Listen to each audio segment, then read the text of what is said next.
Hello, everyone. It's been a while. Thank you for tuning into the DKM podcast. It's your boys, Danny and Marcos. Kenny, unfortunately, can't make it today.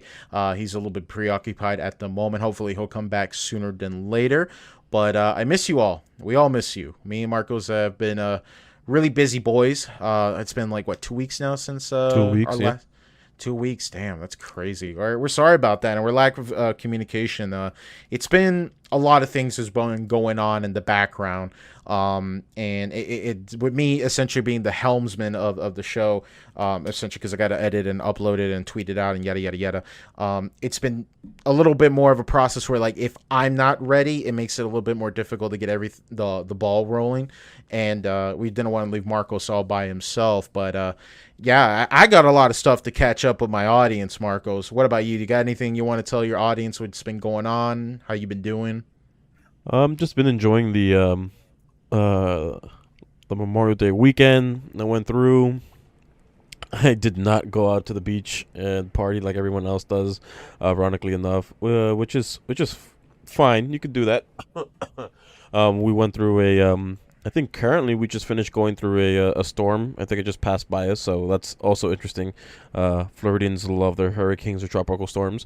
Other than that, I've been big chilling, been booling, and just doing my own thing. Only other thing is just me going back to like studying for certain certifications that I got for school, and just going back into the field that I wanted to get back into.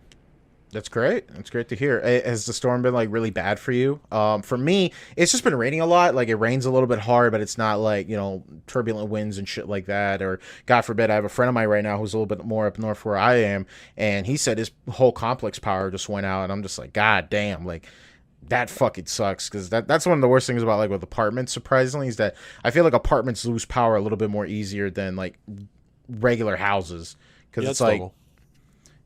yeah, because it's like a whole building that just completely loses power, and it's like, god damn. And all I'm thinking is like, I'm looking out my windows, like, yeah, it's just been raining all night. I don't think it ever stopped raining last night, but for the most part, it's been pretty. It's pretty. It's just it comes and goes, but I think like it stopped raining. But honestly, though, with my room, I can't tell what's going on in the outside world at all. Same. I live in an apartment, but when it comes to like power usage, when it comes to apartments, it's not so much the lines itself. It's usually depending on where you're at. Um, uh, Federally speaking, there is a safety a safety characteristic or safety feature of power lines where if they detect a good amount of what was it electrostatic in the air, um, before lightning can hit it, it will shut off itself, and or if lightning does hit something like a transformer or something, you won't get power. This is normal. This is just to prevent like catastrophic power outages that affect more than just the area of effect. Which it's kind of crazy when hurricanes and tropical storms pass through. But yeah, I've been big chilling with the storm.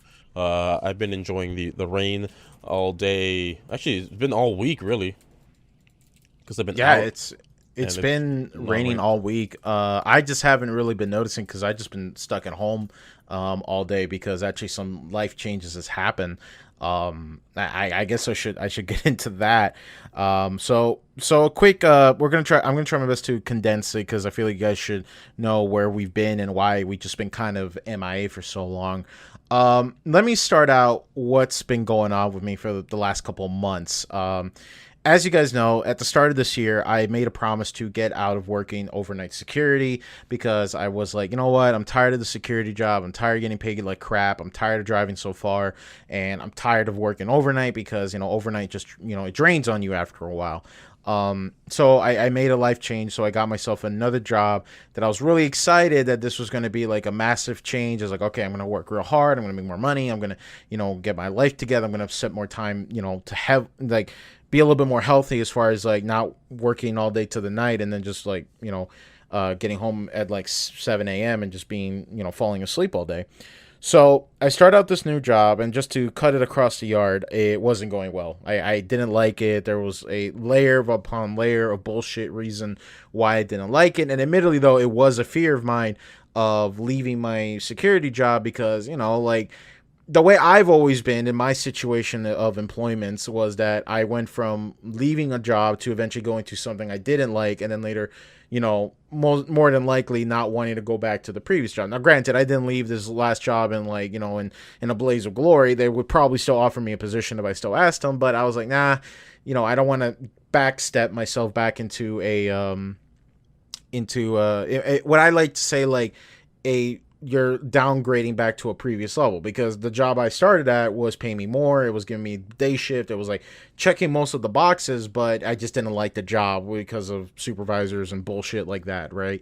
Right. So fast forward, I tanked it out. I gave it a shot. I tried to grit my teeth and say, you know what, man, fuck it. Don't let it get to you. It sucks you couldn't take some time off to maybe like enjoy your free time before you started a new job, but you know what, fuck it. Time is money. Make that paper, baby boo. You're making good money. Let's just deal with it. So fast forward a couple months, and I said, you know what, man? I've been needing to build a new computer for so long. My old processor, my old i7 was just holding me back. Every time I play like any modern game right now, I see my GPU utilization barely hit like 50%. And I was like, you know what? Fuck it. This Friday, I'm going to build a new computer. And I get a notification from my phone telling me, hey, you could get an RTX 3080 for about $800. Now, I remember in one of our episodes, Marcos, we talked about how if I could snag a 3080 for about $800, I would pull the trigger on it. I'd be like, oh yeah, I could definitely do it. So I ordered it. And I was like, all right, $800 down the drain. I'm like, all right, well, let me go ahead and buy the rest of the computer. Now, this was on a Friday, mind you. So No. It was actually on a Thursday when I did it. So on that Thursday night, I asked my boy Kenny and you to help me order this computer, which, massive thanks. You guys helped me tremendously by doing a lot. You were struggling, dude. Holy yeah, crap. because like I said, like I think I mentioned this before in this podcast, where it's like I haven't been really following like the PC building scene in the last, like, since 2017, ironically, when I went through that really depressing year, because I didn't have the money for computer parts, and the Bitcoin mining thing was so bad that it was like I couldn't confidently like research and casually look things up, because nothing irked me more. It was like, oh boy, this new graphics card's gonna come out. It's a $500 game changer. It's like, oh no, that thing's actually gonna cost $1,000, and I'm like, well, I don't really want to do that. So I was completely left in the dark on it. Like shit, like when I built my sister's desktop computer because she wanted to play fucking Fortnite and Jedi Fallen Order and the fucking Sims, I bought her like a Ryzen processor because I thought, oh, this is all she needs. And I found out later, I was like, oh, you bought like a previous generation Ryzen when the new one was out like a month ago or some shit like that.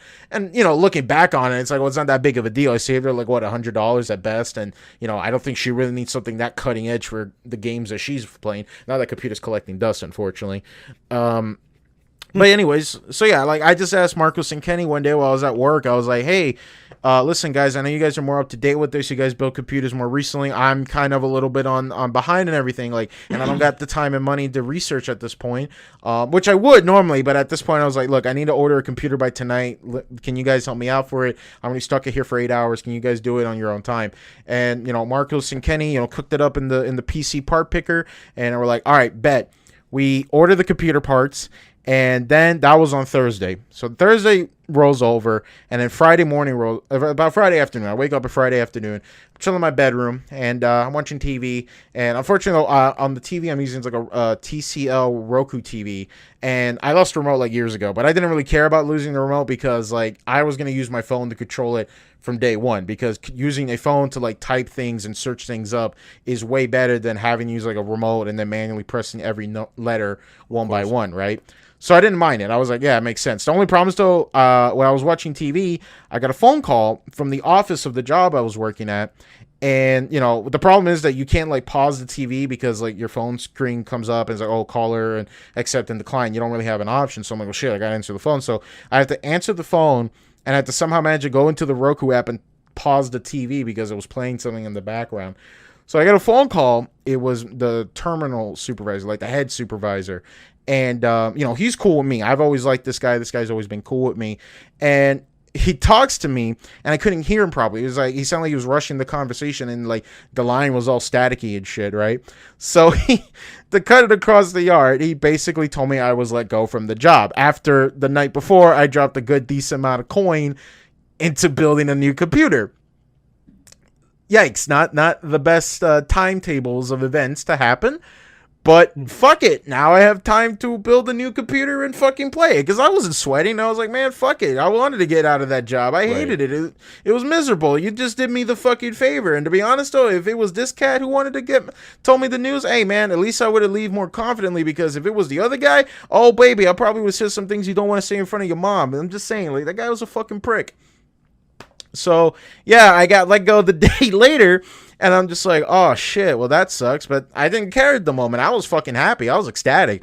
I just kind of chilled, and I was like, all right, cool. I'm going to go build this computer. I'm going to take some days off to get this computer built, which it took a while, admittedly, because I ordered the parts on Thursday, and I don't think most of the parts going to come until Monday or Tuesday. I don't remember. But as I was building this computer,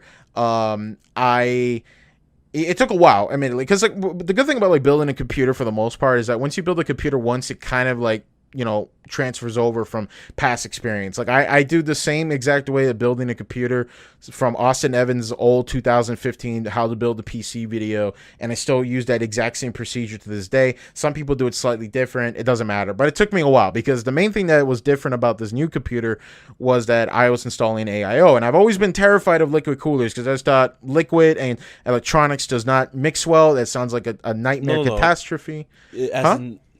Liquids and electricity do mix well. That's the problem. They mix too darn well, and then they short out the system. That's the Fair problem. enough. Yeah, I guess the way I should look at it, it's not water. Putting my graphics card in the bathtub isn't probably going to improve my frame rate in Fortnite. Let's just put it like that. Speaking about things like you're not into like the new stuff or whatever. There is this liquid that you can submerge your PC in. It's not water, but given its consistency and what it's made out of, I think it's carbon-based or something like that. You can essentially have a fish tank PC case, and you will have quite literally very low, relatively low temperatures because you're essentially liquid cooling the entire computer. You're dunking it into a liquid. And that being said, it's pretty sick. It's like having a neat little fish tank. And I could just I'll drop you only imagine like Batman breaks through the window and he sees Victor Freeze say, Batman, you're here. Check out this baller ass computer I just built. Nora, what do you think? Oh, she's still fucking dead. Nora, help me here. You're not helping me in the Fortnite queues, damn it. Batman says, Alfred, he's got a water cooled computer. It's like, yes, Mr. Wayne. That exists. No, you misunderstand. It's in a fish tank. And Alfred starts sweating. There's fishes. He's got fishes. Fishes can't swim in that. It's not water, but all I'm saying is it's not a conductive liquid. It's a fucking spa for my goddamn computer. It's sweet. Yeah, and it just needs to decompress. And it looks sick as shit. Like it's aesthetically pleasing. I'll send you a link to it, but either way, it's one of those things that when you were building this PC, like I knew it was a long time coming when it came to like you needing a PC, because every other week you would complain about something happening. Albeit, I'll give you the benefit of the benefit here with regards to internet, because internet's you had your own issues with the internet. That's a different story, but it'll always be an issue with the CPU. Always be issues with like you get like massive tears, massive bad like drops of frames, and it was just. I can only. It just all tied back to that processor, and it was just that was just always been my thing. Where it's like I tend to drag my feet on a lot of things because I just look at it and be like, man, do I really want to drop this kind of money right now? How long will it take to make it back? And is the investment kind of worth it? Is like, can I still play the games I want to play? Like, yeah, kind of, but like you can't play competitively, and you're bitching and moaning, and your frame rate is hot garbage, and yada yada yada. But I just look at it like, yeah, but like, do I really need a new computer right now? And I was just like, you know what? Fuck it. I've been needing to build a new computer for so long, because like when you start, the thing was that like I was gonna go cheap on it and just be like, okay, build a new computer but still use the 2080 from my current rig. But then I saw the 3080 and I was like, I don't know, man, that 3080 kind of performance increase is kind of good. So I was like, fuck it, if I could get it for 800, I'll get it. So I bought it for 800. And so going back to that, so I finally built the computer, which took a while because mainly it all boiled down to the my apologies, the cooler. So yeah, it was my first time setting up an AIO, and I remember I had to call Kenny like 5 times already. God. That was the part you were struggling most on, dude. Like it was, dude. I have unscrewed.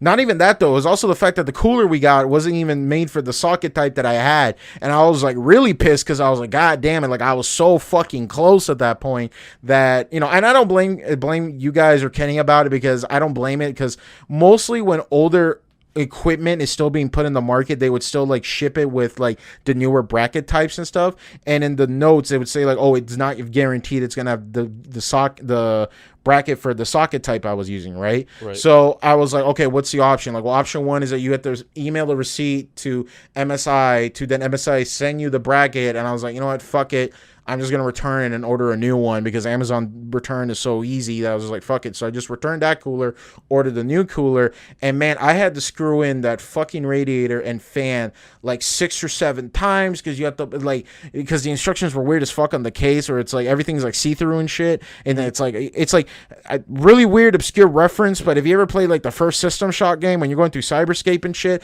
and there's all wireframes and fuck, and you just can't tell what's a solid wall and what's like meant to go through, and it's a headache. So I literally have probably screwed in and unscrewed that goddamn radiator and fan combo like 6 or 7 times, because you have to screw it in this way and put the fan and the bracket in between, but you also have to put the fans this way. If you face it that way, you got to take it out because you got to do a push-pull system. Yada yada yada. It took me days and days, because I'm at this time I'm like, I want to make sure I build this computer right, that I don't have to open this bitch up again, because I don't like feeling rushed when I'm building a computer. You saw me build your brother's computer at your crib before, and I was like, I got to do it my way. I got to set my time. When I started, I'm starting and finishing it tonight. And it was the same thing what happened with my sister's computer. Like, my sister begged me, he's like, Danny, can you build this computer for me before you go to work? I'm like, dude, this is gonna take hours. And it's like, oh, but can you just do it right now? And I'm like, all right. But we fucked up the wiring, that like the front port of the case doesn't work. Like, you have to like plug, if you don't use like the generic like aux headphones, you have to plug it to the back of the computer. And I was told her like, well, you know, it's not that big of a deal, but it's like, if you want me to, one of these days, like, I'll pull out the tower and fix the wiring for you, and then we'll do it. Because mind you, I started working at that at like 5, and I had to get ready for work at 9, and it takes a while to like put everything together. So yeah, anyway, so that took a while. That took a couple of days for me to finally get everything up and running. I finally got this bitch to boot, and it's been pretty, I think I've been using this computer now, I want to say about 3 or 4 weeks now, and it's been a complete game changer. If you're wondering what specs I'm using, I am using a RTX 3080 by MSI. It's a Ventus, I believe. It's one of the lower, not super popular models. I'm using an i9 2900K because, as you know, this bad boy is intended to be streaming. What was it? It was I believe it was 32 gigs of RAM. I believe it was right, Marcos? We picked 32 gigabytes of RAM. Yeah, 32 gigs. I think at 3200 megahertz. I think that's your speed. Or was it 36? I can't remember. That I don't remember. All right, whatever. And yeah, so I got an M.2 drive because Kenny was very adamant about it, and to be fair though, I mean, like, I haven't really been using it as much. I try to like only just install the key programs, but it's like still like, let me see how many like space this thing still has. This thing still has like 850 gigabytes left, and that's like installing like all my main key applications. And at this point, I'm just like, well, shit, if I'm got like 800 gigabytes left, might as well just install all my main apps on this thing, like every single application whatsoever. Yeah, that's what I did for mine. I have 4 terabytes of M.2, and I already filled one completely with like the games I mostly play, everything else. It's a lot, but it's so nice. Everything loading in instantly, relatively instantly, I guess you can say that. But it's so worth it. I guess I'm just spoiling myself with that technology. I mean, no, I don't blame you, especially if you're used to like the PlayStation 5's like loading speeds. Like, you're just gonna wish like, damn, I wish everything was a goddamn SSD. True, but I think the PlayStation 5's SSD is faster than mine, because I think I have a 970, Samsung 970, which I think writes at 5,000 or 6,000, while the PlayStation does 7,000. So I kind of want to upgrade my PlayStation 5's memory. I mean, not memory, storage, not gonna lie. And I'm very tempted on doing it because it's super easy to do as well, so... I don't know. Yeah, I don't blame you. I mean, like, to be fair though, like, if there ever was a time I ever wanted to upgrade the storage on any console, it was definitely the first PlayStation 4 I had. That thing, I don't know how the fuck it went to market and people are still able to play games, because this bitch like could literally only play like at best like 4 games, maybe 5 if it's like less than like I don't know, dude. The game size is so big that like a 500 gigabyte hard drive doesn't mean jack and diddly squat. Even if it's a disc, because like it's most of the game is installed on the goddamn hard drive, anyways. Um, so yeah, so I built a new computer and it's been running great. I've been playing a lot of games on this thing. I got into the Fort Butt and I've been playing a shit ton of that. Actually, ironically, at the time of this recording, there's apparently a Fortnite event that's going on right now. So that's kind of interesting. But we'll get into gaming news later. So, I got laid off. Not a big deal. It's not the worst thing in the world. I've been laid off from a job before. And you know what? I was like, you know what? Not even going to sweat it. I already applied for something else and they were begging me to call them back for a while. And it's a work from home position. So that's why I've been mainly at home all this time, is that I've been officially working from home, which has been a fantastic thing for me. Because man, if it's one thing I realized going into that new job is that I can't stand being bored during training. Because, dude, I can't like be stuck behind in a building for 8 hours all day and just sitting behind someone while they're doing their job. Nothing against the guy who was training me, great dude, but dude, it was just like, man, I am bored out of my fucking mind, and I had to do that for like 2 weeks straight, and I can't, like, I'm like ADD, dude. I need to keep myself busy. Either you let me use my phone or play video games or some shit. I know it's super childish to say this, but dude, I need like some form of stimulation, because if not, I get like I fizzle out, and especially like, oh, if you learn something from like hour 1 and now it's hour 5, you're not going to remember what you remember from hour 1 because you're mostly bored for the remainder of the time, and it just kind of drains me. So I'm in this like training class for this new job I'm starting, and it's fucking great. I'm in my house and I'm like, oh yeah, this training is so goddamn boring, but I'm in my house with the webcam off. I just pull up my Switch, I'm playing fucking Yu-Gi-Oh! While the teacher's like taking roll call or something. And I'm like, this is fucking amazing. Like, this is just what I wanted.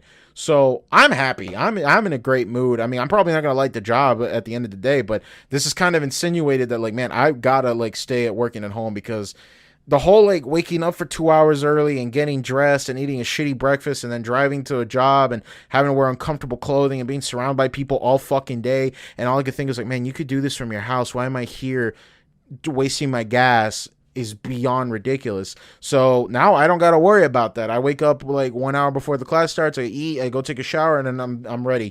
And I don't got to worry about a goddamn thing. And I make good money. And I'm like, yep. Dude, gas is about to hit $5 everywhere now. Exactly. It's a shit show out there. It's like, man, I just like, man, the funny thing is, there's a saying that I saw where it's just like, I worked really hard to buy a car and now I keep working to keep paying for it. And I'm just like, then why'd you buy the car? Because we have not the best public transportation.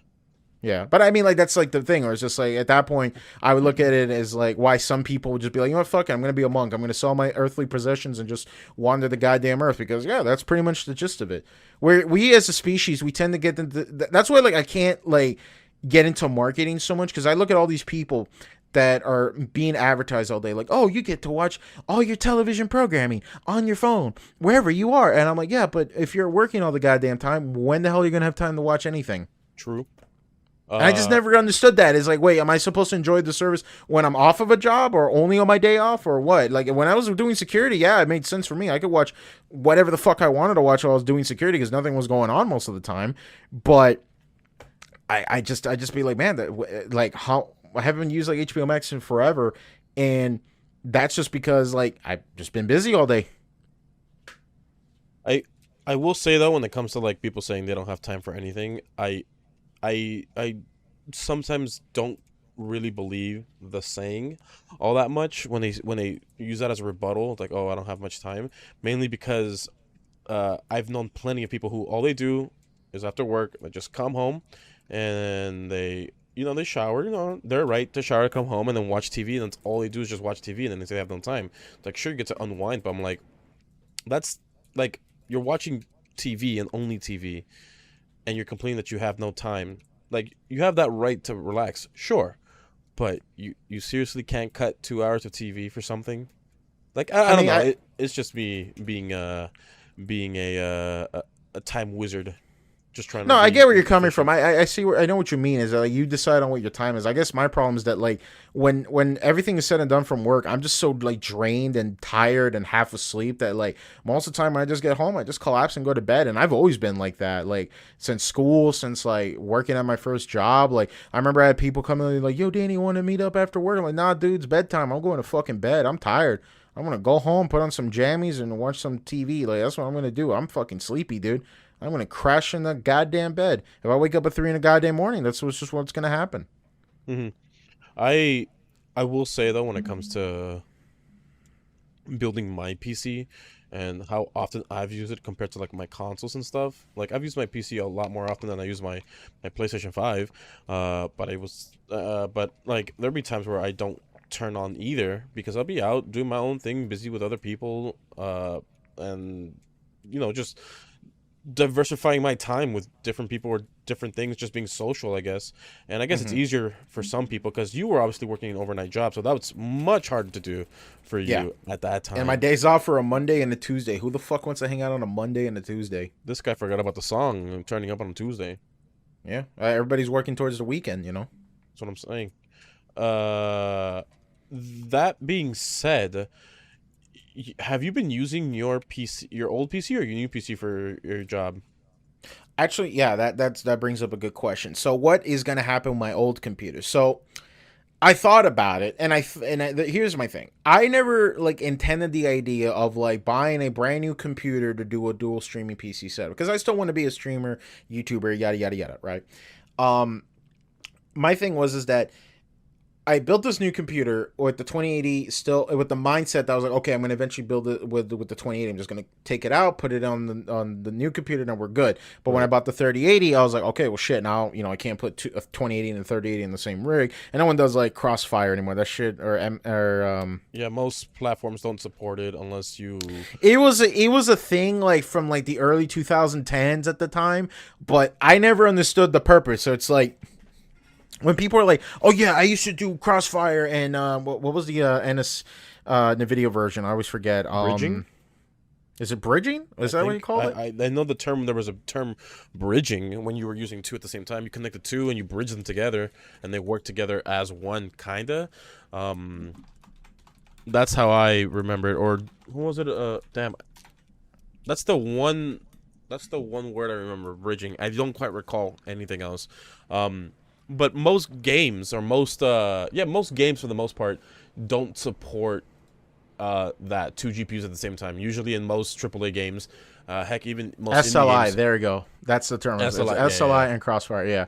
Like I don't know. To me, whenever I looked up the thought process, like oh, using LSI, because I thought about that. I was like, oh, why buy one really good graphics card when you could buy two and then just SLI them? But then I realized that like if you read like the benefits versus negatives, it's like benefits may improve performance. yeah, List of problems: higher power requirement, higher temperatures. yeah, Games might not support it. It might not even work at all. That you might have to completely unplug a graphics card because if it reads two, it just doesn't work. So I'm like, okay, that's all I need to hear. yeah. That's Because all. it's a very, very specific thing that you need to use two graphics cards at the same time. That's why it's not for gaming. Having two GPUs isn't really recommended unless you mod uh your motherboard in such a way where it accepts it as one, and then still you won't get the benefits from it. It's still not reliable. It's still not the best thing in the whole world. Just stick on one, especially nowadays since building I PCs. haven't seen someone use an SLI or Crossfire build since like 2015. Well, gaming Never. builds, sure, but nowadays since PC building and PC gaming has been becoming a whole lot simpler, a whole much easier to the casual market, thanks to the popularity and thanks to mining, the whole market has blew up with it. And that being said, you only need one GPU, and it's not that crazy to run most games on max with just one single GPU, because most GPUs from like the past, I want to say 5 years, can run most games nowadays at ultra settings. Granted, it won't be the most efficient setting, but nonetheless, you could do that. All in all, the only time I've ever seen like dual setups was for like coding or or what's this thing called? Not coding. Damn, rendering, and Yeah. that's really it. It makes total sense to run more than just one, but for gaming, you really don't need it. No, no, and that was the thing. Like, I always thought it was like a short-lived fad. I always thought like people use it as like a flex, but I was like, okay, cool. You buy two graphics card that maybe would perform like 1.5 at best, Maybe, and yeah. and it's like, well, do you really want to? Like, I don't know. I would never pay for something like that and be like, oh boy, I can't wait to pay something that has a percentage, also known as a loot box. But I'm Yeah, bing. basically, yeah. Anyway, so what were we going off on?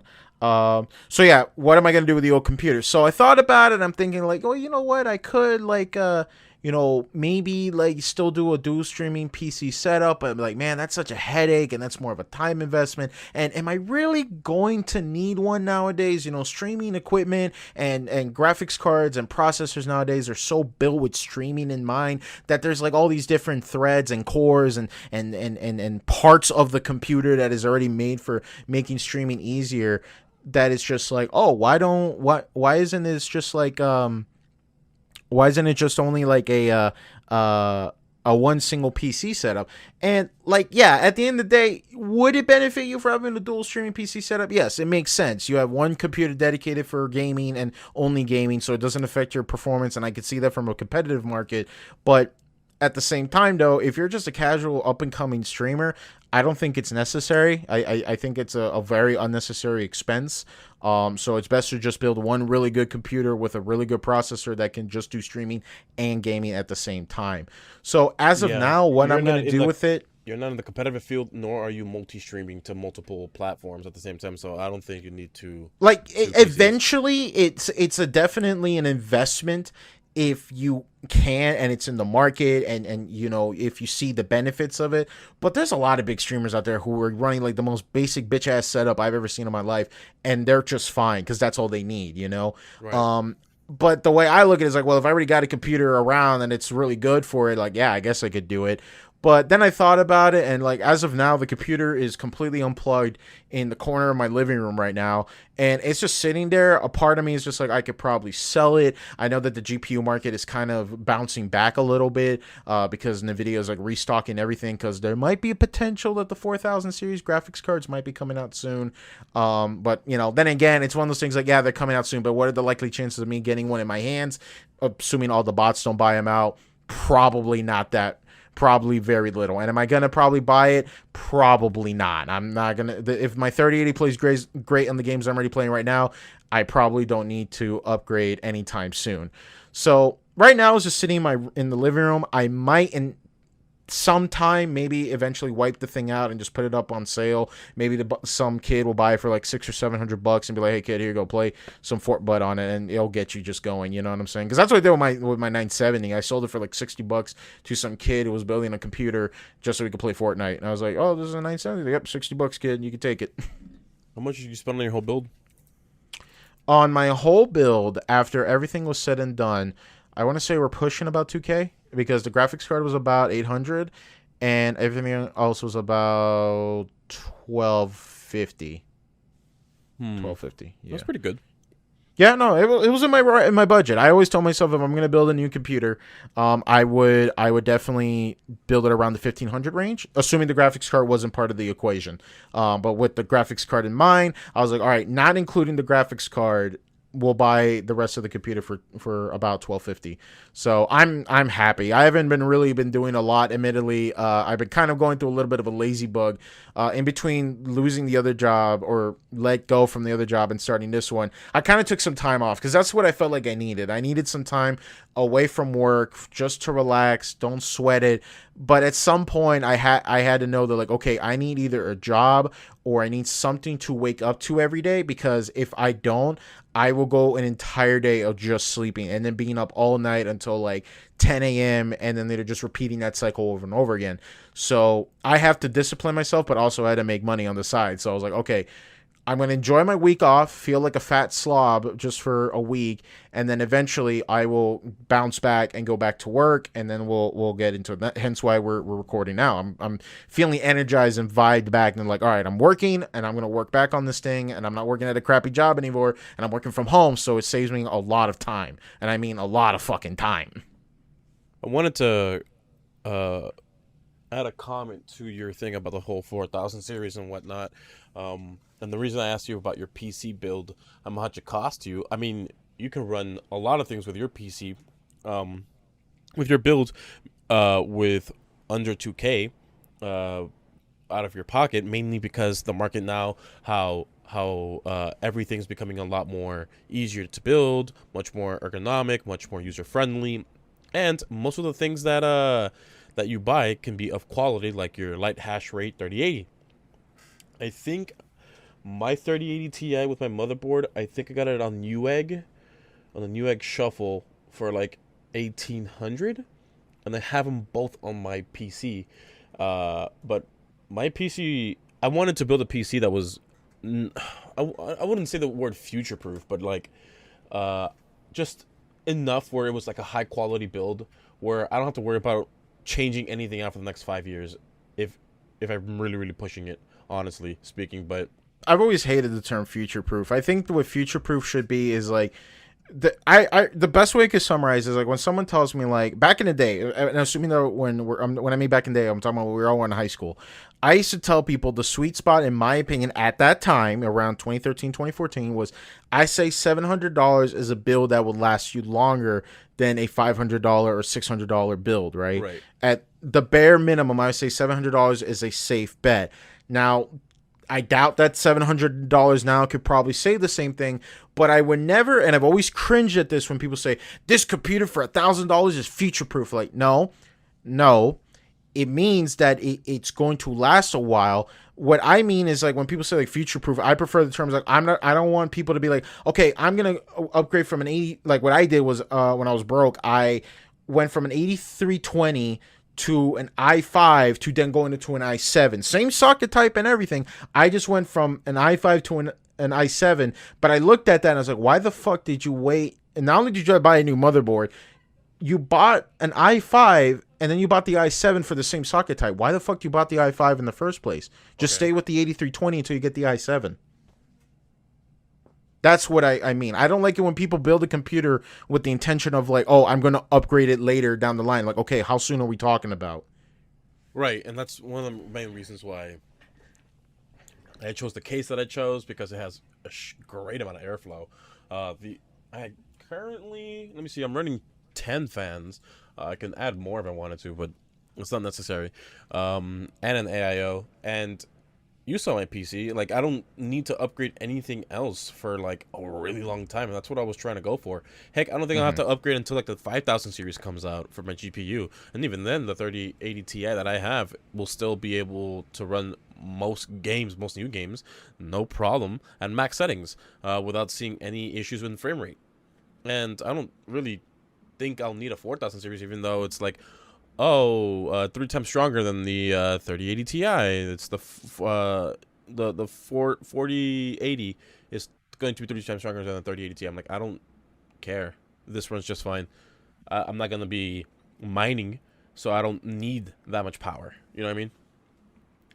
Yeah, no, I get what you're talking about. I see exactly what you mean. It's like it bothers me like when people like, oh, I'm gonna spend all this money on this computer and just to play only Minecraft, and I'm like, yeah, Hell yeah, RuneScape, I buddy. mean, you could. I mean, it's all up to you at the end of the day. But I would just be like, well, why didn't you just save a little bit of money and then maybe use it for something else? You know, like that's what I would say.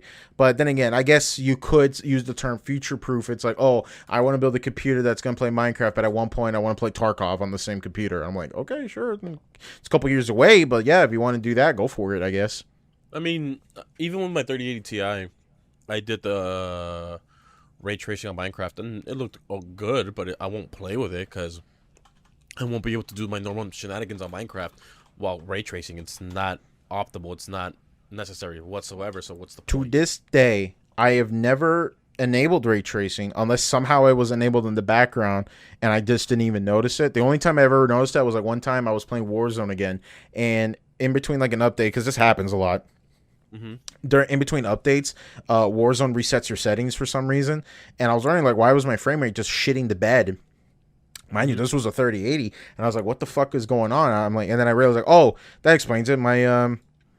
my ray tracing was on. I didn't even notice the difference and shit, and I was just like, okay, cool, turn it off. Oh, there's my frame rate go back up again, and I'm like, oh, okay. And I just never cared for ray tracing. I saw it. It's a default setting when you have a 30. When you have an RTX, I think it's a normal default setting that stays on. Yeah, no, I get that, but it's just, to me, like, whenever there's like these optional like graphics card specific features and shit. Remember physics? Remember when that was a thing? That was like the ray tracing of my generation. That was a thing, and I remember this one time I was rocking a 7790, and I tried playing Metro Last Light, and I remembered I was going through the opening and it just ran like garbage, like just awful. And then I realized, like, why was it doing it? I had to turn off physics, immediately made the game run way better. Right. And I just never cared for these like optional features, because it's like, I'm a performance guy. I'm a high frame rate competitive dude. So it's like, okay, cool, nice graphics. Does that affect my performance? Yes. Okay, there you go. Uncheck it. Go on my merry fucking way. I don't think I've played so far a single game with maxed out graphics in like years. Granted, mainly for competitive games. For first-person, like, single-player games, I don't really give a shit about it. Like, yeah, I'll turn up the graphics a little bit, but I'm just, like, by habit, like, okay, go to settings, low textures. There we go. That's just how I am. As sweaty as I am on Call of Duty, like, I'm marginally good compared to, like, other people.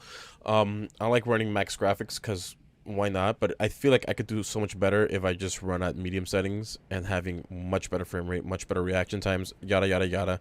But like, I don't really care on being that sweaty or being that, like, when it comes to like performance and stuff. I just like things looking nice and having good temperatures. I run most of my games anyways on max settings, and my GPU has never gone over 70 degrees Celsius, and that's mainly because of the amount of fans I have. But nonetheless, it's still something that, with single-player games, I really want to push this GPU to its limit. Downloading, certain overhaul mods, certain ray tracing mods, whatever I can get for it. Because, like, I really want to play The Witcher 3 on my PC. I have my save file on my Xbox, but, like, I don't think I'll ever touch it again. So I might as well just, play. Have you bought it yet on your PC, or? Yeah, I have it on my PC. Oh, okay. It was on sale for, like, $5 or something, or $8. I can't remember, but it was like, why not? It's cheap as hell, and it's an amazing game that I spent a lot of hours on. Might as well buy it, Yeah, I don't blame you. I'm the worst for me. It's like, I'm lazy, so I'll be like, oh boy, I want to play Kingdom Hearts, and then I'll look at like, oh, but I don't really feel like turning on my PS4. How much is it on Epic Game Store? Oh, it's still $60 for one of the collections. All right, let me just waddle on over and turn on the PlayStation 4 again. Waddle. Where do you keep your PlayStation? Right, you don't have a PS5 anymore. No, I sold it. My PS4 is still at the same spot. I did some cleaning around my room to make space for the new computer. Now everything, all the wires are not in front of my feet; they're now on the side. But it's still laid out the exact same way. My computer's right immediately on my right hand. Right next to it, further down, is my PS4, and right atop is my Switch. And I found out something interesting. I used to do this weird setup where I had to plug in an aux cable from my monitor to my computer to then later repeat back to my headphones. Mm-hmm. But I found out something interesting. If I boot up the Elgato capture software, it turns out while the visuals are delayed, the audio is actually completely in sync. So that saves me one process. Now, the question is, though, is it possible for me to still open up the Elgato capture software while I'm streaming? Because that's my main concern, but that we'll have to figure. We'll cross that bridge when we get there. But speaking about gaming, I know we've been talking about computers and personal life choices and things like that, but I want to talk about the main thing about this podcast. We're talking about gamers because we're gamers. We game, right? Right. So a lot of interesting gaming related stuff has happened. I guess I should talk about, what do you want to talk about, Marcos? Like the recent PlayStation news, or do you want to go talk about my experience with X Defiant? Well, the only thing I wanted to bring up, and I still find it funny, and I wonder who's going to take it. 2 weeks ago, EA said they wanted to get bought. They want to, what was it? What did they say specifically? That EA... Who's their parent company? I don't think they have a parent company. But EA is looking to sell the company. And I'm just like, nice. Nice. Another company that Microsoft can take advantage of and get more money out of, I guess, because EA is part of is already part of Game Pass already. So I'm just like, that's the only news I found funny, because their whole contract with FIFA. Wait, what was it? Yeah, I think they're not. FIFA's not renewing their licensing with EA, so it's funny to me that after that news dropped and after all the nonsense that's happening with EA, although albeit there's some games that guys, you have to understand, these soccer fans are basically funding our entire houses. Basically, we're gonna go broke. And them not doing so well with Battlefield 2042, which is doing even a lot worse. Apparently, is now getting content. I don't give a fuck at that point. Okay, cool. They say that, but they actually removed two. They removed two of their game modes, popular game modes, because why not? So I don't believe it's gonna. Wait, you think we're just gonna give you this shit? Yeah. So that being said, I don't think. I'm pretty sure EA sees that they're too big. They're too big cash cows. That being Battlefield and FIFA, might be a thing in the past because things aren't looking too well for them. So they're just probably gonna abandon ship while they still have other life vests ready. If EA ever goes down, I want them to who sends them down to the grave. It's the same. It's. While they're being dropped down into the dirt, their coffin and shit, I want the people that are dropping them is all the studios that EA inadvertently shut down, like Pandemic and stuff like that. Mm-hmm. I don't think they're gonna die. I honestly just think they're just gonna get bought off. But can you imagine that though? That'd be some real funny shit. Just be like, "Oh, welcome to hell, asshole."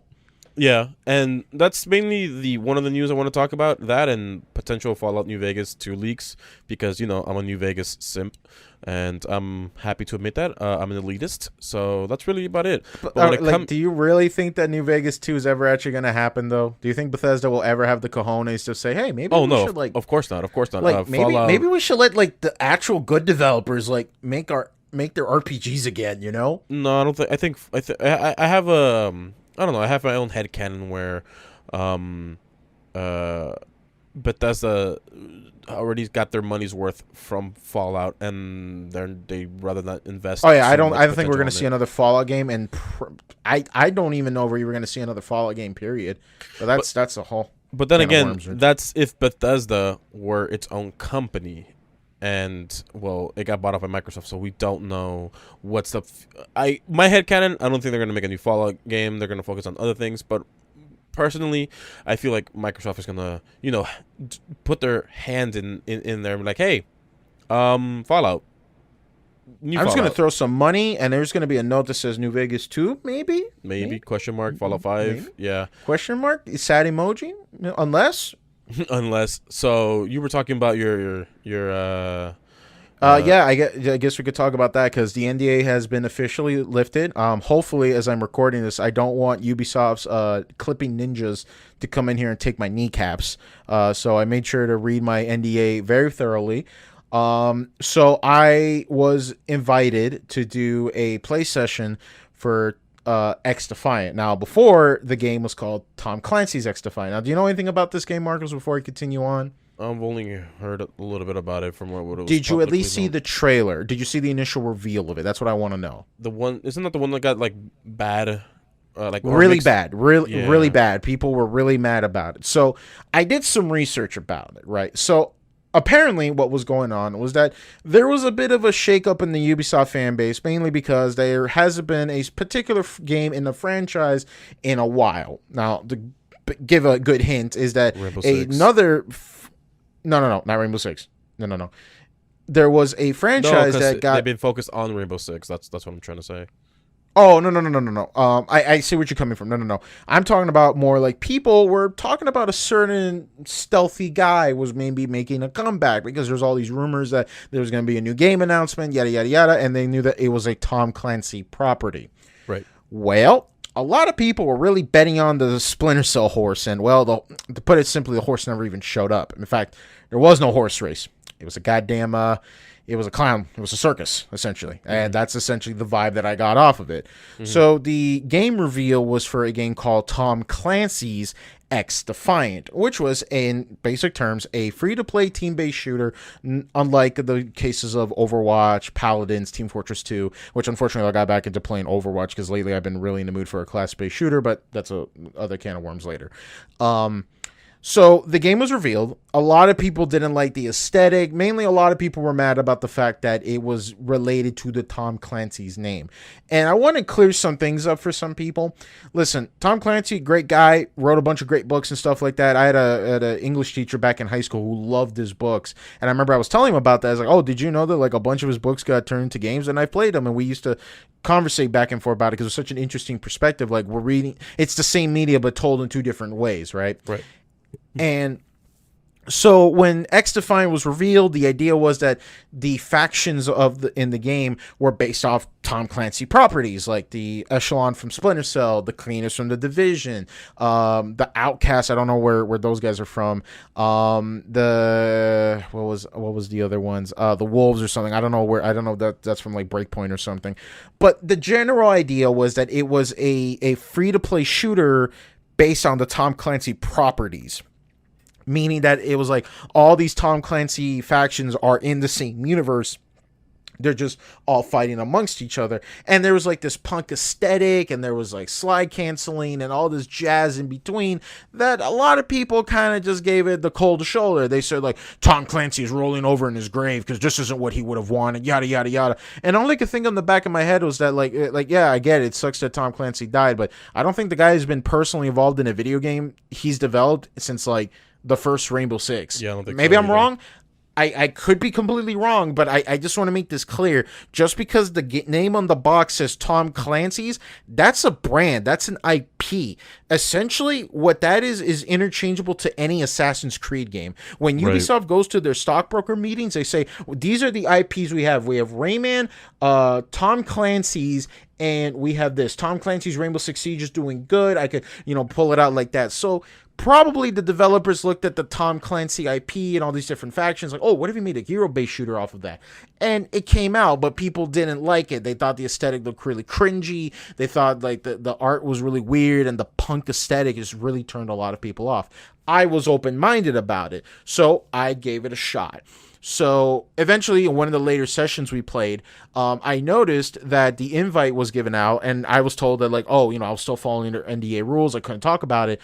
But in this NDA, they updated and they said that now you can freely talk about your experience playing X Defiant, which now leads into this point. I noticed as I was researching about this game, because the game has been under wraps ever since the first reveal. And I think it was because of a PR bump, and it probably was because they wanted to really make sure that this game doesn't die the moment it comes out. Because I appreciate that. I appreciate that these developers are like, they announced it. It's a complete free-to-play game. So the way I looked at it is that they could release the game as shitty as possible. Then over time, like they would probably like make their money back through microtransactions and shit, and people will come back to it later. But nope, they said nope. People didn't like the reveal. We're not going to reveal it when the presentation is bad, and we want to make sure that this game is balanced and good the moment it comes out. So I commend them for that. They didn't have to do it, but they did it, and I kind of respect that, right? Right. So what was interesting, though, was that when we played the recent beta, they dropped the Tom Clancy's name completely. It's now just called X Defiant, which was really weird because I thought, like, wait, isn't like 3/4 of the factions here, aren't they all Tom Clancy properties? Which was really weird because my favorite my favorite faction of the beta I played, the first one I played, it had the Outcast, which was like these cool like voodoo worshiping people that like they healed you by like throwing like a fucking hive of bees, like straight up they healed you with bees, and this shit was crazy as fuck. I like the aesthetic they had. It was like a dude that had like an old fashioned plague doctor mask and shit. I love the look of these guys. Like, oh, that was my favorite faction. They got replaced with the Far Cry 6 Libertad. And it caught me off guard, and I was just like, wow, that's really weird. Why did they replace the faction with another property that has nothing to do with Tom Clancy? And then that's when I found out, oh, they dropped the Tom Clancy name, and now it's like a open-ended Ubisoft property where it's like they could pull references of any Ubisoft property. So I'm going to call it right now the Echelon, which is the stealth-based class or stealth faction in that game. There's going to be an Ezio skin. Let's just get this out of the way. There's going to be an Assassin's Creed skin. Let's go.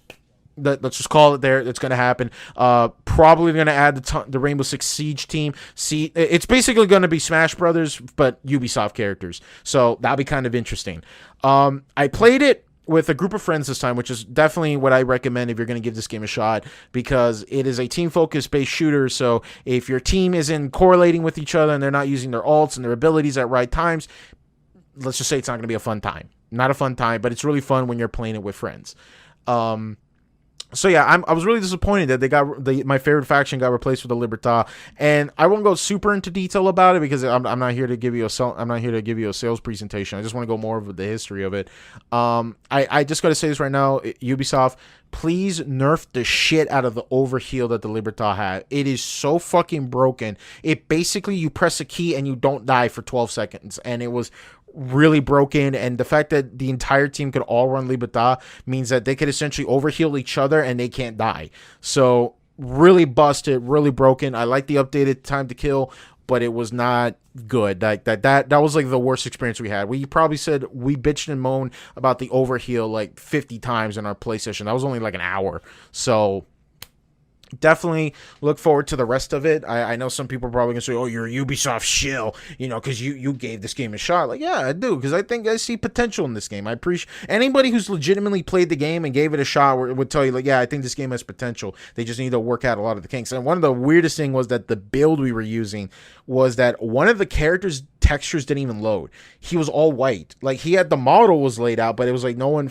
bothered putting in the textures. Mm-hmm. So I'm assuming they're using like a previous build to test out new features or some shit, but it just looked really weird. I was like, man, this is like a really shoddy beta compared to the previous one, because the previous one felt much more complete. This one felt like really kind of hapdash, and the fact that you only could select like one character per faction when the previous beta let you pick 3 out of each faction. So it was like a slight form of customizability, but that's my take on the matter. I recommend it, Marcos. When the game drops, I'll definitely tell you to give it a shot.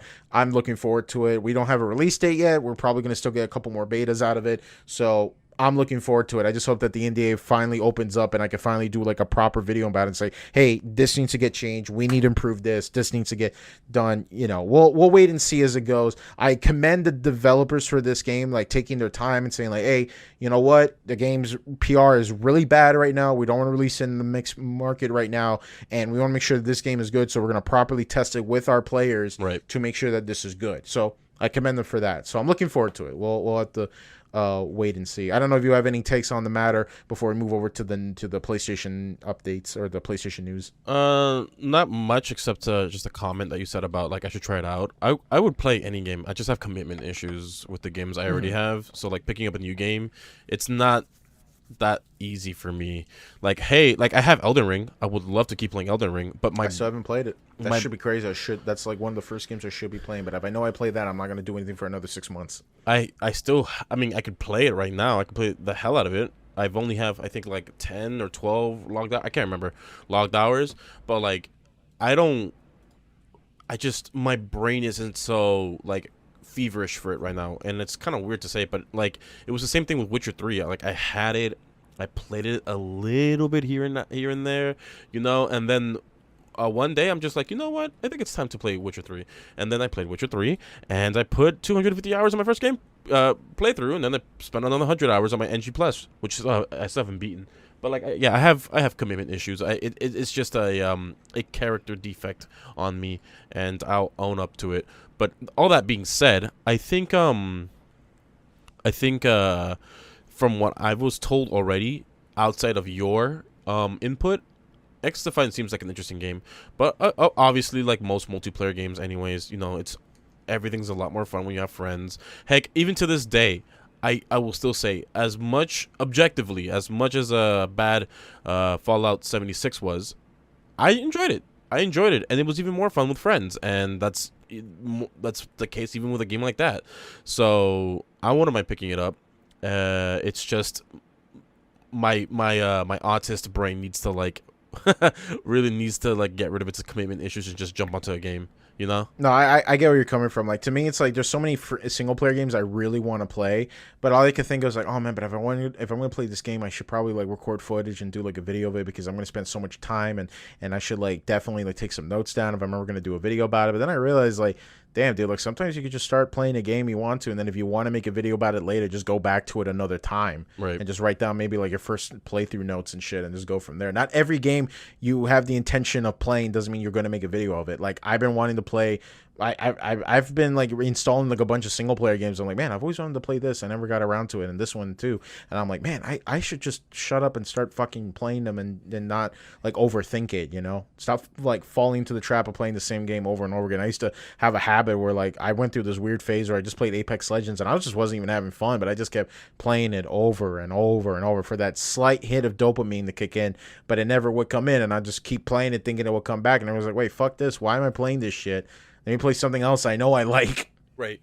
And speaking about new things to come, heck, even the new PS5 or the Sony State of Play, I wasn't too excited for it, of all the things that were announced, honestly. I didn't even know it was a thing until literally someone told me about it on Twitter. I was like, oh, well, I'm going to be at work, so I'm not going to watch it. So I just kind of like kept up with the spark notes of it. But I did pull up a list of it if you want me to go down. Well, let me answer the comment about that. Yeah, I got a notification that a someone that I'm subscribed to is going to watch it and give their live review of it. I'm like, oh, I didn't hear this in the news whatsoever. But then again, I'm not really big on the news anyways.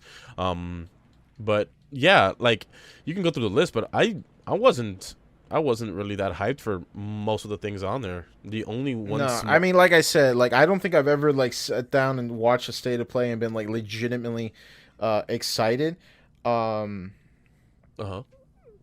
So I just always been like, oh, State of Play. I watched the first one. I remember it was like Last of Us 2 when they showed Joel was going to show up. And I was like, oh, it's that guy from the first game. I thought he died in the first one. I didn't play the first Last of Us, and to this day I still haven't really shown any interest in it. You really should. Yeah, and I was just like, oh, okay, well that kind of sucked, and then like the next one played, and I didn't watch it, and then people told me it wasn't that interesting. Okay, cool, that saved my time. But this one was kind of interesting, mainly because it announced some things I actually give a shit about, and mainly it just confirmed my point that I will not be needing to buy a PlayStation 5 anytime, and I'll probably borrow one of yours, is PlayStation 5s to play Demon's Souls. I'm sorry, You're not borrowing mine. I'll borrow Kenny's. Kenny's probably his is probably collecting dust right now. Probably. He's an Xbox fanboy. He won't even realize that it's gone. Which, yeah, if you want me to, I'll go down by the list and then we could talk about like everything that got announced. Yeah, go ahead.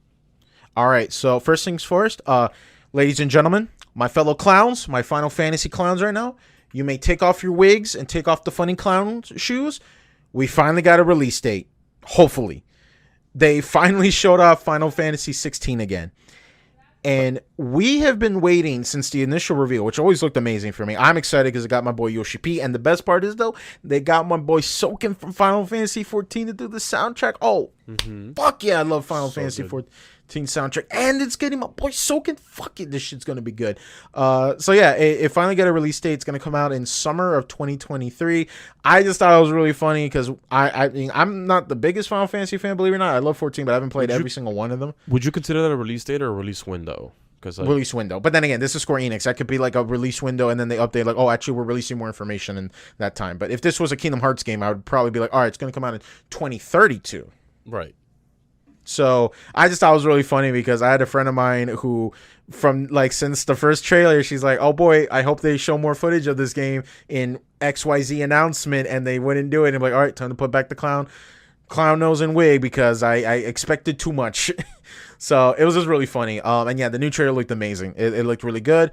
I don't know if Final Fantasy 16 is going to come to PC though. It might just get like a limited release on PlayStation and then eventually. Oh no, it is coming to PC apparently according to Google. So yeah, that's good to know. So Final Fantasy 16 got shown off. They showed a snippet of the Resident Evil. Oh, my apologies. If you want to interrupt me and give your input, let me know. I'm just going down, like giving the bullet points. Oh yeah, was Final Fantasy 16? I mean, finally we got a date, and I mean, I hope it's not a disappointing release. Initially, I just hope that Yoshi P doesn't get cucked when it comes to like what he wants to implement on this game, which I don't think Sony wants to. I mean, not Sony. Square Enix wants to do that, especially how great Yoshi P has been doing so far.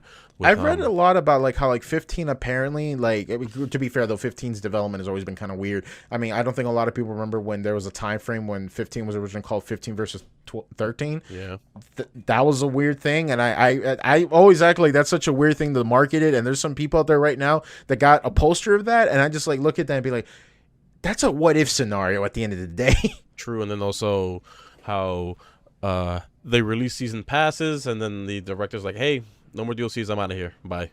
And That's just like, damn, man. That's I've never bought a season pass in my life, but that's such a weird thing to say. It's like you're buying a season pass with the promise that they're going to release more content eventually at some point. basically, And God forbid if the game sucks at launch. So what good is it going to do with this fucking season pass? right. And then, but they didn't expect. Oh, the main guy in charge, he just said deuces.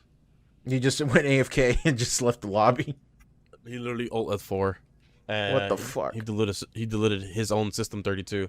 That being said, it looks interesting. Obviously, every Final Fantasy trailer looks nice and beautiful, but I've never been that big into Final Fantasy overall.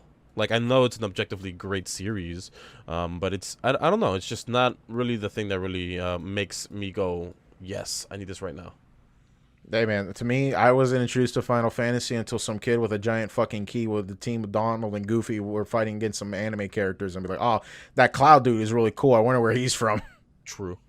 I'm dead serious. That's how I got introduced to Final Fantasy. I didn't know what the fuck a Final Fantasy was until I played Kingdom Hearts. Like, oh, hey, it's that guy from Kingdom Hearts. He's in Smash Brothers. Crowded. Yeah. All right. So, like, man, they got the Kingdom Hearts represented. They couldn't even put Sora. What the fuck? So, what else you got from the list?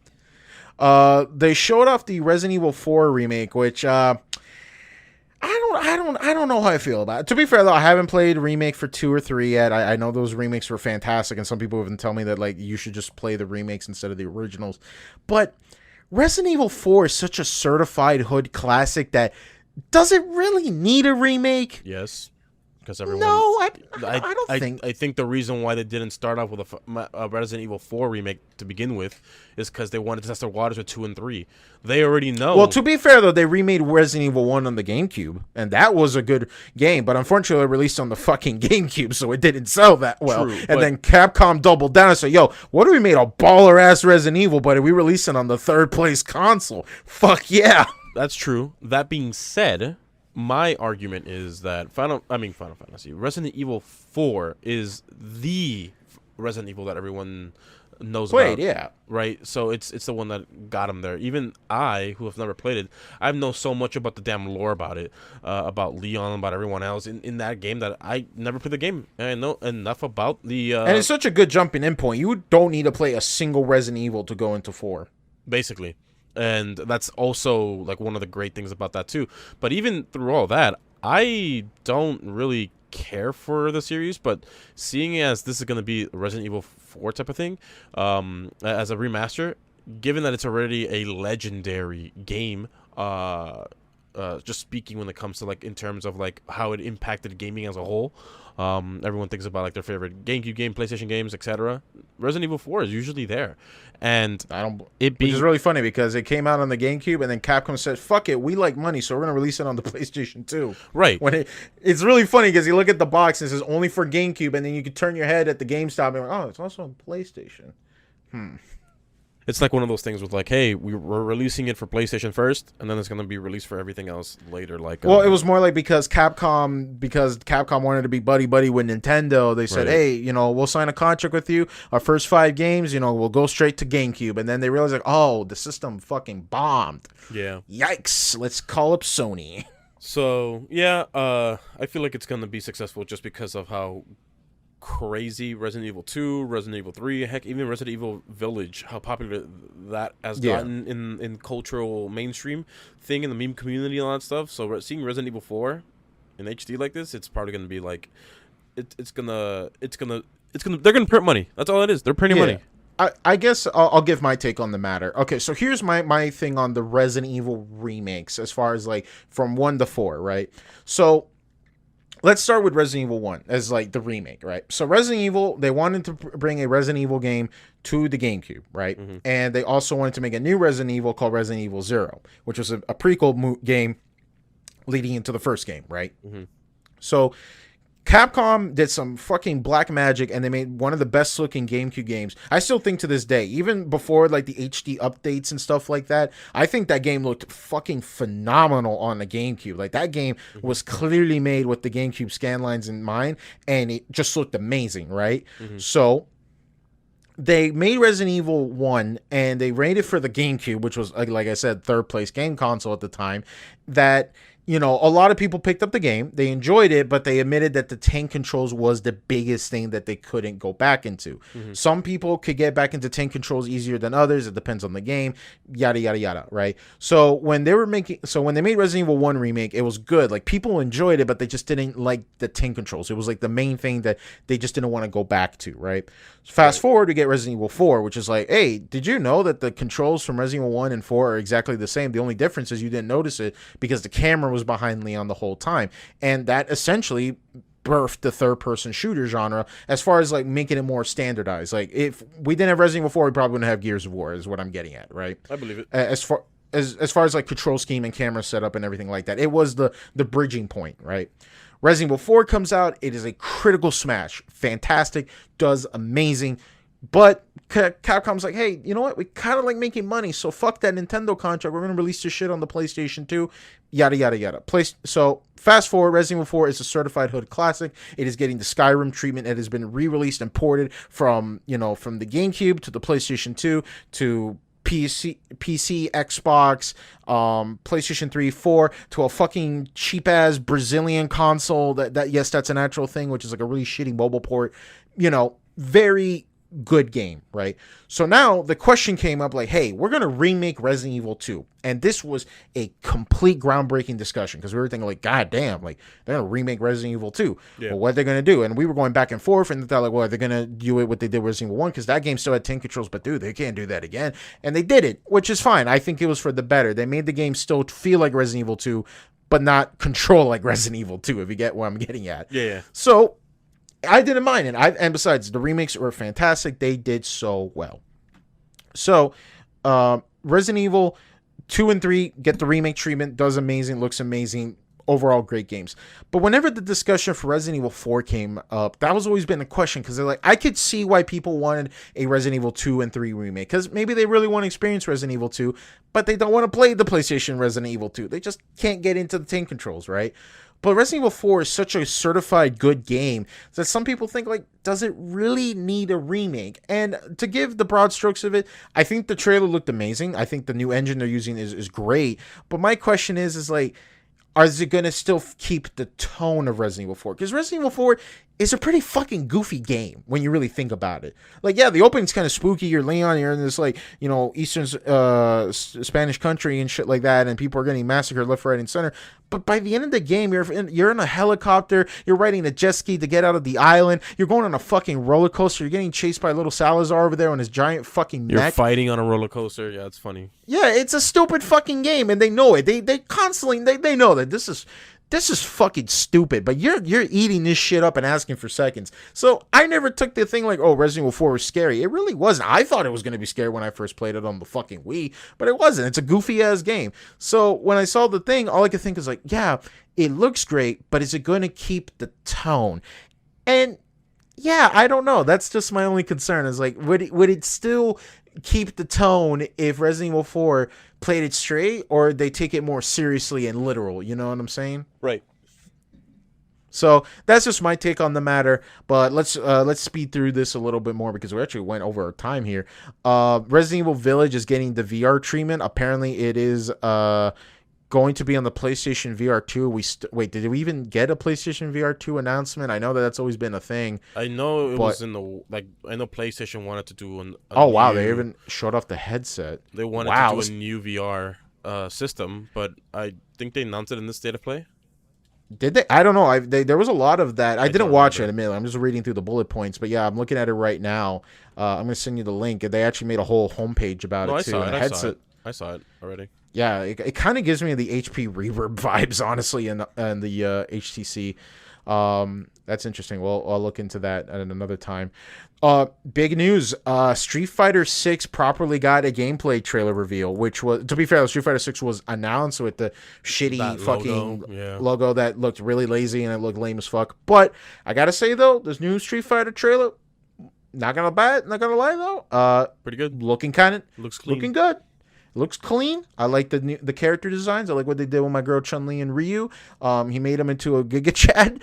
He was They showed always off some a new Giga characters. Chad. Now To be he's just he's just the embodiment. He's the physical manifestation of Giga Chattery. Listen, love I'm just saying. I had this thought in the back of my head, and I don't know why Capcom is doing it. Capcom, if you're watching this, and I know you are, hear me out for a minute. Ryu gets arrested, right, because he's fighting in the streets, because that's clearly illegal, and I don't give a fuck. He's like, oh, he chose into battle. I don't give a fuck. Ryu just killed a man in the streets. What if he gets arrested, and then later Phoenix Wright gets called and like, hey, can you represent me for court? That'd be the funniest shit ever. I'm telling you, that would be hilarious. But yeah, so the Street Fighter 6 trailer reveal, a lot of interesting modes. I like the open world idea of it, though. Is it bad? The first thing that came in my mind when I first saw that was like the really shitty NBA 2K lobby system where everybody's like lagging all over the place. I don't know. I'm kind of a sucker for it. But damn, this game got like leaked, though. There was a lot of leaked ass content about this. They like the whole roster was apparently leaked. Footage of it was leaked. Chun-Li footage was not Chun-Li. Cammy footage was leaked. It looks good. My only thing is I'm gonna ask for Capcom is please, for the love of God, when this game comes out, don't dry drip feed us with Street Fighter V, because that was the main problem with Street Fighter V. It didn't have content. It had the bare fucking basics, which is fine. I get it. It's a fighting game. It doesn't really need that much. But damn, dude, like, please, if you're releasing it, got a goddamn arcade mode and an actual arcade mode, not that prologue arcade one round bullshit that we got in Street Fighter V. Because casuals like me need something to do aside from playing like just the online mode. Please, for the love of God. That was like the biggest hurdle for Street Fighter V, because I like Street Fighter V. I'm probably in the minority on this, but I actually like Street Fighter V a little bit more than Street Fighter 4. Third Strike is still my favorite, but I personally like Street Fighter V a little bit more than 4. But my problem with Street Fighter V is that the content was really lackluster at launch. So hopefully they keep providing content to keep me motivated to keep playing. Let me see if there's anything interesting. Some new content for Horizon Forbidden West. Big fat update apparently, but I don't think I'm not really interesting. This is what I was talking about. So I made a joke earlier saying that, proving my point that I will never need a PlayStation 5 later. Marvel's Spider-Man Remastered and Spider-Man Miles Morales will come to PC in 2022 in August. You say that, but then you'll bitch about, oh my god, the fucking prices, dude. I might as well just buy it on PlayStation. Look at Kingdom Hearts. I already have it on fucking PlayStation. I already have it. I know. But No. I'm playing the price point. I'm just making. No, fun I of get your, it. No, your but thing. thankfully it should be coming on Steam, so it should be. Hopefully, it'll be on sale better. But my point is though, is that like shit, dude. Like the reason why I bring that up though is that like, well, shit, if Spider-Man is coming to PlayStation on PC. That means that eventually the new Spider-Man game will come to PC at some point as well.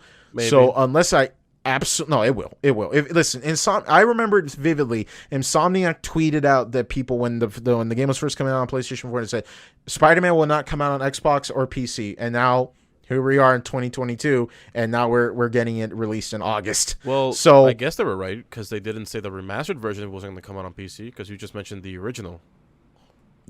True, but that my point is though is that they only specified the base game. But that just proves my point. Like to put an example, like remember when A Hat in Time developers were constantly getting badged like release it on Switch. This would be great on Switch. This isn't that, and like they just told people like no, we're not releasing it on Switch. And then of course they eventually did, but they just wanted to shut people up and they said like please for the love of God, it's not coming on Switch yet. They just said it's not coming on Switch at all. But then eventually it did.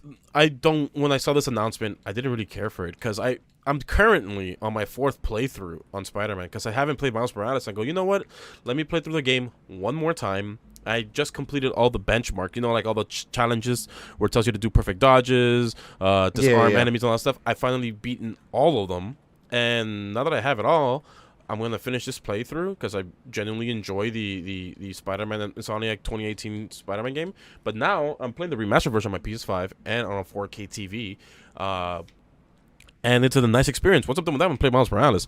I am not going to get this game on PC, Spider-Man 2, or at least the remastered version and Miles Morales on PC, because I have too many saved logged hours on my PlayStation. I don't care for it on PC unless there's a bundle that comes with Spider-Man Remastered, Miles Morales, and Spider-Man 2. I think that's what it's going to be, though. I think it's going to be... Yeah, but like on sale for $10, I'll probably pick it up then. Well, no, of course. But Yeah, I get what you're coming from. I'm not gonna I'm not too excited for this whole PC thing. Like, yeah, that's cool. You know, PlayStation games are coming to PC, and they're realizing that Xbox Game Pass has such a tight grip on the nuts on the gaming community. Even though they haven't released any major games on 2022, or it doesn't seem like they're gonna release any major titles this year at all for Game Pass. Either way, it's still a nice little thing to spend your money on. You can just buy one package and you get all the games you want. I think it makes you wonder, though, if you're going to spend money on both a PlayStation and an Xbox, why don't you just get a PC? You get the best of both worlds and more.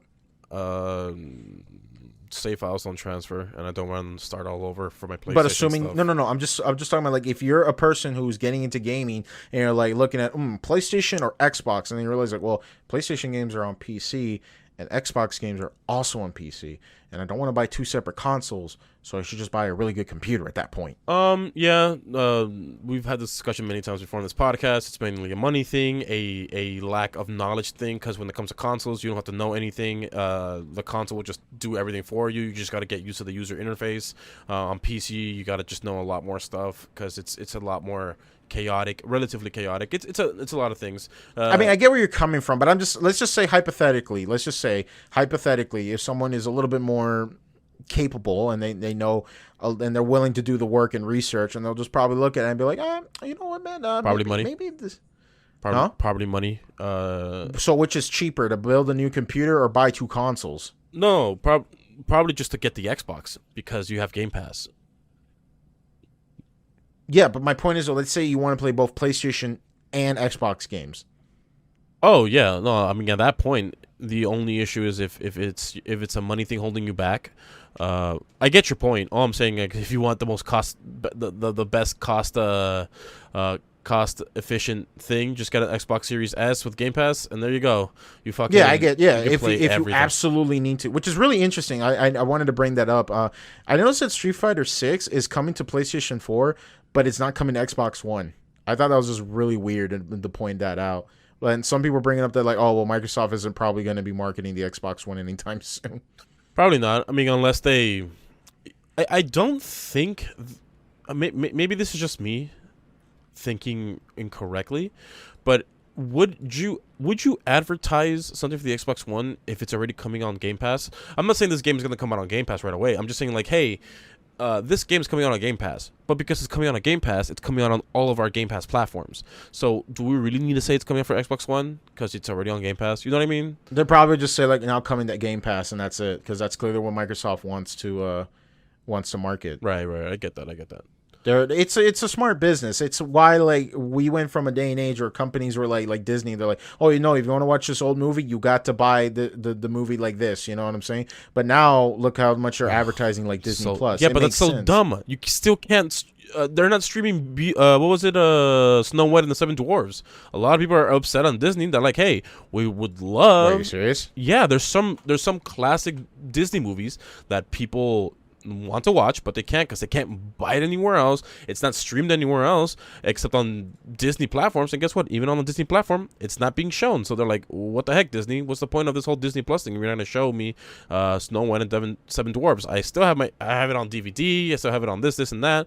And I watched it on the old streaming services when it was still out there, but you removed it. So either way, there's flaws on Disney Plus itself, but either way, I get what you're saying. But I think when it comes to the whole I see Snow White is on Disney Plus right now. Oh, is it? Then I must have. Yeah. Then I'm thinking I don't have Disney Plus. I've known this for some time. I don't know when it got updated. All I know is there's certain films, classic films, that are not there. That being, I'm still waiting for them to release Song of the South on Disney Plus. I get where you're coming from. Yeah.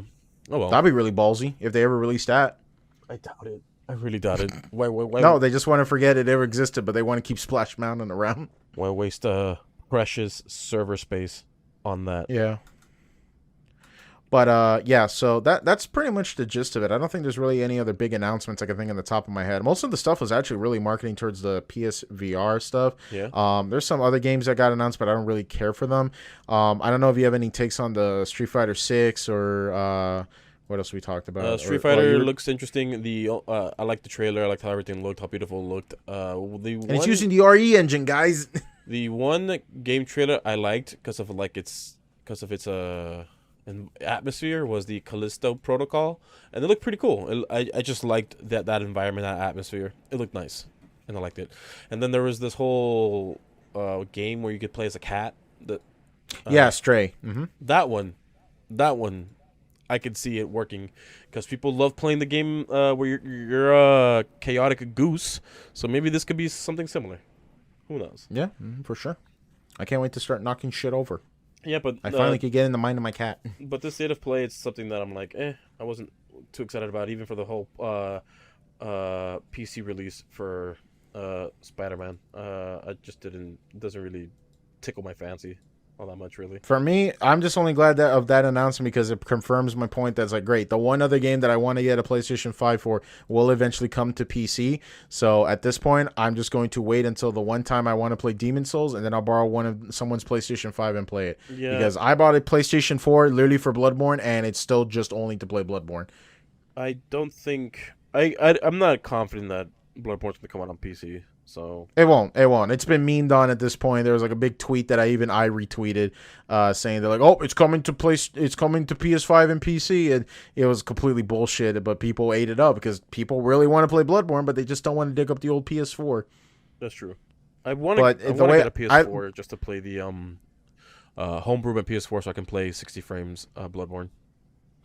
Yeah, I mean, I don't blame you. You would. I honestly don't blame you. But my point exactly is that like people, I sold my PlayStation 5 because I was really like kind of thinking like, man, I'm only going to play Demon Souls on this thing, and I could get my money back plus more, which I did. I made $100 extra profit when I sold this thing. Nice. And it wasn't intentional. I completely forgot how much I paid for it. So I was like, when my coworker was like, "Hey, how much you want it for?" Like, "I'll sell you for $600." All right, I'll take it. I was like, "All right, bet." And then I found out, oh yeah, I bought it for $500. I told myself like, okay, I'm gonna sell it, and then when more games come out, I'm gonna buy a PlayStation 5 again.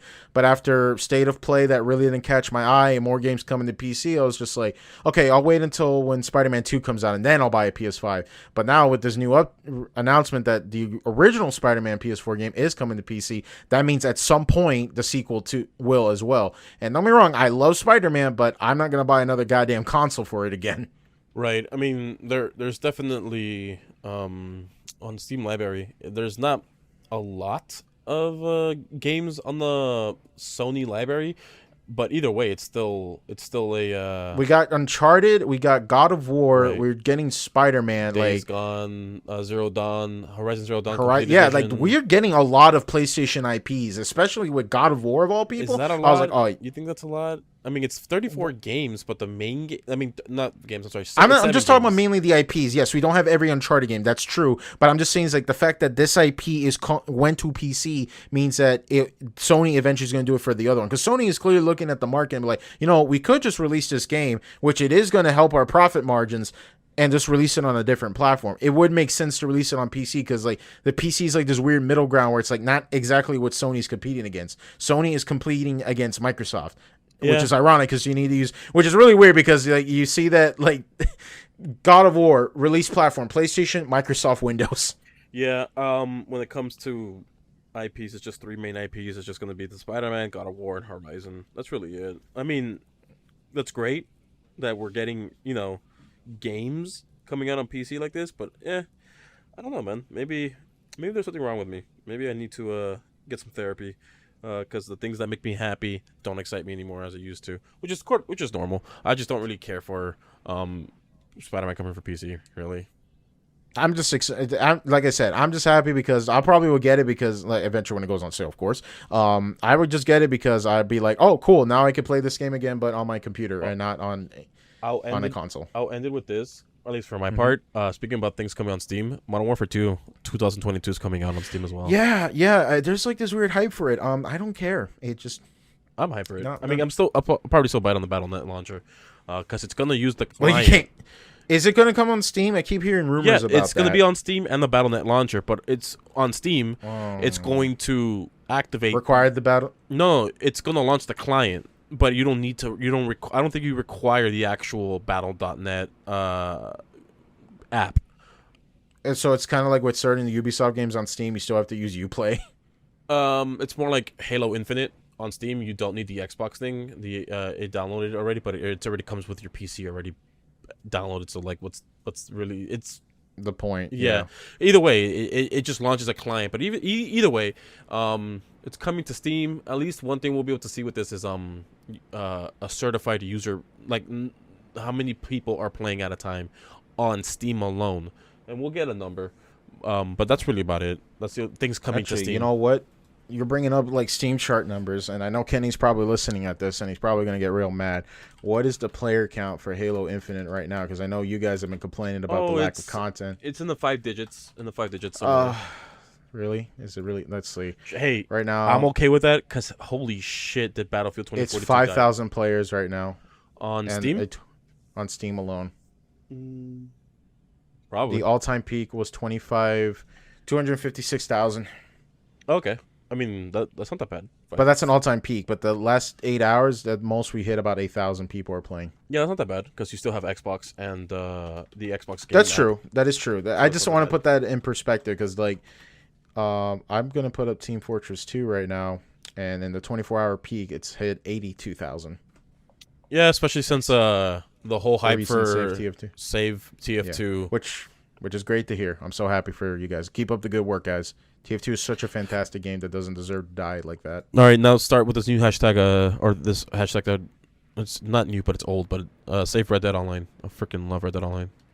Oh, yeah, I forgot Red Dead Online was kind of going its own little schism right now. Mm-hmm. But don't worry, at least Rockstar will come in and be like, well, did you buy your shark cards? No, they don't have shark cards in Red Dead Online. They have gold. Oh, right, it's gold. Yeah, it's gold. There you go, it's gold. Did you buy your gold? You see, in the old West times, we figured out microtransactions. Hell yeah. Hell yeah. So yeah, I think we should wrap up right now. We made a beefy episode today, but I feel like we deserve our audience. 2 weeks. The audience deserves. Yeah, after 2 weeks, we got to make up some of that fucking time. So yeah, anything you want to say before we go, Marcos? I will say when it comes to the this whole marketing of when it comes to like would you prefer Xbox, PC, or PlayStation, my final thought will always still be just do whatever your games are your friends are on. That's the main reason why I have a PS5. I still have a lot of friends who still play it, and we play games every now and then. So I don't really I'm not gonna buy games based on if it's going to be on PC or on PlayStation. I'm just going to buy it if my friends are going to play it on a specific platform. But if it's cross-platform, I don't care. I'll probably play it on PC alone, and my friends we will play cross-platform, and we'll have fun. So that's really it. For me, I pretty much just said I'm switching to PC. If you guys join me, great. If not, I'll wait until the other side. Because I am not going to turn on this console. Don't wait up for me an Xbox party chat, because I'm not going to be there. I just play games, which is the most convenient platform, and that's the same computer I'm recording this podcast on. It's just what I am. I'm a lazy fuck, and unless the game is absolutely an exclusive, I'll dust out the old PS4, just goes like that, and just go and boot up the old yarn. When was the last time you turned on your PS4? Because you need to make sure you have the most recent console update. I mean, I turned it on once to make sure it was plugged in, and I updated it, and I was like, all right, cool, time to put it back. I think we brought this up in the previous episode a while ago, and I'll end with this. I'm sorry, I've already said that. Where I forgot what it was. I forgot. Damn it. Where if a CMOS battery died in your console, or damn it, where you couldn't connect to online services again, it would brick your console, and you won't be able to play your games. I forget. It was a console update, and there was a software change where if if PS4 services are no longer available, or some sort of CMOS battery dies inside, or I forget what it was, you could still be able to turn on your PS4 and play your games, and your console won't get bricked. So make sure, for everyone who's listening who's got in a similar scenario where Daniel is, where all he does is turn on his PS4 to get the nostalgia grab and just play Bloodborne or play any other games they have on PS4, remember to update your PS4 to the current settings. So in case in the future PS4 servers do go down or anything else happens to your PS4, when it won't connect to online, you'll still be able to play your games. So yeah. All right. Thanks for the heads up. That's actually pretty good. So yeah, I'm just gonna say, folks, thank you so much. I really appreciate it. I know we've been kind of a little bit lax on keeping you guys up to date when these episodes go live. I'm sorry, since I try my best to tweet out whenever these episodes go live, because that seems to be like when most people actually tune into the episodes.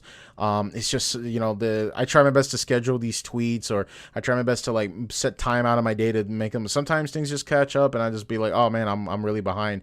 So we're gonna get back on that. We're gonna get back into the groove of things. I really want to thank everybody who's been so patient with us and supporting us and still watching us, even with our inconsistencies and things like that. We greatly appreciate it. So I'm just going to go ahead and give the usual goodbye script. Thank you so much for watching and listening to the DKM podcast. We greatly appreciate it. If you guys haven't yet, please feel free to join our Discord server. The links will be down below or anywhere in the description. Feel free to subscribe to our YouTube channel and follow us on Twitter to keep up to date whenever our episodes go live or any updates, just to keep you guys into the loop. I don't think there's anything else left to say. Thank you so much for everybody who's listening right now. You guys have a good one and stay safe, and we'll see you soon. Take care.